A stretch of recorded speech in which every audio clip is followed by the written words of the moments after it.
Good morning guys. आज मैं अपनी ब्लॉग की स्टार्ट कर रही हूँ सुबह के 10:30 बजे से।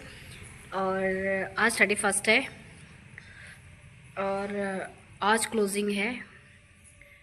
और आज हम पूरे दिन बहुत बिज़ी रहेंगे, बहुत ज़्यादा बिज़ी रहेंगे क्योंकि आज क्लोजिंग है। और गाइस आज मैं आप लोगों को एक चीज़ दिखा रही हूँ। अभी मैंने कुछ दिन पहले ये रिंग ली है, गोल्ड की रिंग ली है। उस दिन मैं अपना ब्लॉग बनाना भूल गई थी। उस दिन मैं बहुत बिजी थी तो इसलिए अपना ब्लॉग बनाना भूल गई थी, वरना मैं दिखाती रिंग जिस दिन मैंने ली। बाकी आपको मिलते थोड़ी देर में। अभी हुआ है मेरे साथ पोपट। मैंने मंगाए थे ये मंगाए थे, शायद मुझे नाम नहीं है पता, ये कप वाले ये मंगाए थे मैंने मीशो से। हमेशा मेरे साथ मीशो मतलब कुछ ना कुछ करता ही करता है, मतलब सही वो नहीं करता। तो ये था 196 का था एक, ठीक है। तो ये दो थे 392 समथिंग के थे। तो होता ये है जब पार्सल वाला आता है तो मुझे लगा इसी में दोनों पार्सल है। हमेशा ऐसा होता है जब मैं दो पार्सल मंगाती हूँ कोई, तो वो दोनों एक ही डब्बे में आते हैं। तो मुझे लगा ये दोनों एक ही डब्बे में आएंगे, तो मैंने पेमेंट कर दी। मैंने इसका बिल भी नहीं देखा, तो मैंने इसकी पेमेंट कर दी। तो मैंने अभी पार्सल खोला है तो इस पार्सल में एक ही पार्सल निकला है, ये गलत बात है।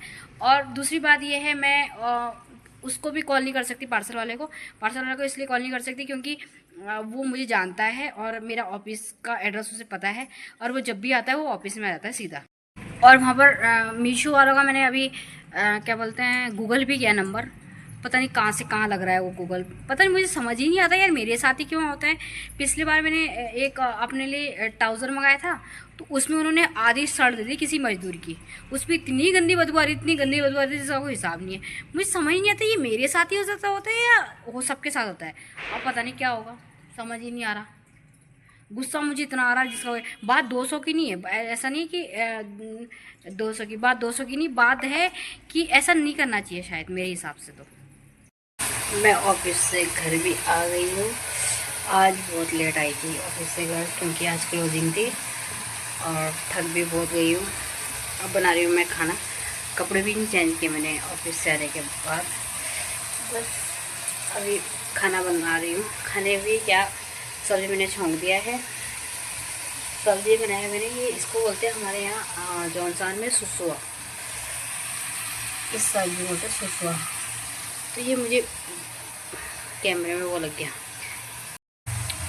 और ये वाली सब्ज़ी इतनी सिंपल बनाओ ना उतनी ही अच्छी बनती है। इसको मैं इसमें सबसे पहली बात है, इनमें ना चाकू नहीं लगाते। पता नहीं यार, पता नहीं, हमारे बगल में एक आंटी रहती थी, नेपाली आंटी रहती थी, वो बोलती थी कि इस पे चाकू लगाने से कि इसका स्वाद कम हो जाता है। तो और इसमें ना लंबा लंबा ही बनाते, जितना जितना हो सके उतना हाथ से तोड़ो और ना इसको जैसा है वैसा ही छोंक दो। ओनली साबुत मिर्च, और कोई प्याज डाल दे तो प्याज डाल लो, वरना साबुत मिर्च और जीरा डाल के उसको ऐसी नमक और मिर्च हल्की सी और ऐसी छोंक के बहुत टेस्टी लगता है। मैंने पराठे और सब्जी रख दी। पराठे सुबह के बचे हुए थे, अब देखते हैं, दे देते हैं हम भाई को खाना, देखते हैं उससे कैसा चलता है। कबूल है।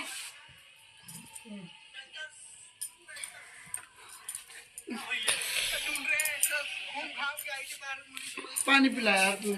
मैंने खाना खा लिया था और बर्तन भी धो लिए थे। अब मुझे याद आता है कि मुझे मेहंदी भिगानी है, कल मुझे मेहंदी लगानी है बालों में, तो मैं मेहंदी भिगा रही हूँ। और एक बात कहनी थी आप लोगों से कि मेहंदी हमेशा लोहे के बर्तन में भिगानी चाहिए, क्योंकि एक तो इसका कलर अच्छा आता है और ऊपर से पता नहीं यार, मुझे तो नहीं है पता, लेकिन माँ कहती है कि लोहे के बर्तनों से अच्छी खिलती है मेहंदी, या फिर कुछ और भी हो सकता है, पता नहीं। और मैं मेहंदी में नींबू भी डालती हूँ और कॉफ़ी के पैकेट डालती हूँ और अलसी के बीज डालती हूँ, अलसी के बीज, मेथी का पानी, ऐसे कुछ डाल के लगा देती हूँ। मेहंदी भिगा दी है, अब सोते हैं, मिलते हैं आपको कल। कल दिखाऊंगी मैं आपको, कल संडे है तो कल देखते हैं कल की शुरुआत कैसी होती है। एक तो मैं ब्लॉग रोज़ रोज़ नहीं बना पाती, पता नहीं क्यों, एक तो मेरे को टाइम ही नहीं होता और मुझे याद ही कभी टाइम होता, और जिस दिन टाइम होता है उस दिन मुझे याद नहीं रहता। तो मैं कोशिश करूँगी अब कि मैं ब्लॉग रोज़ रोज़ डालूँ। तब तक के लिए बाय और गुड नाइट।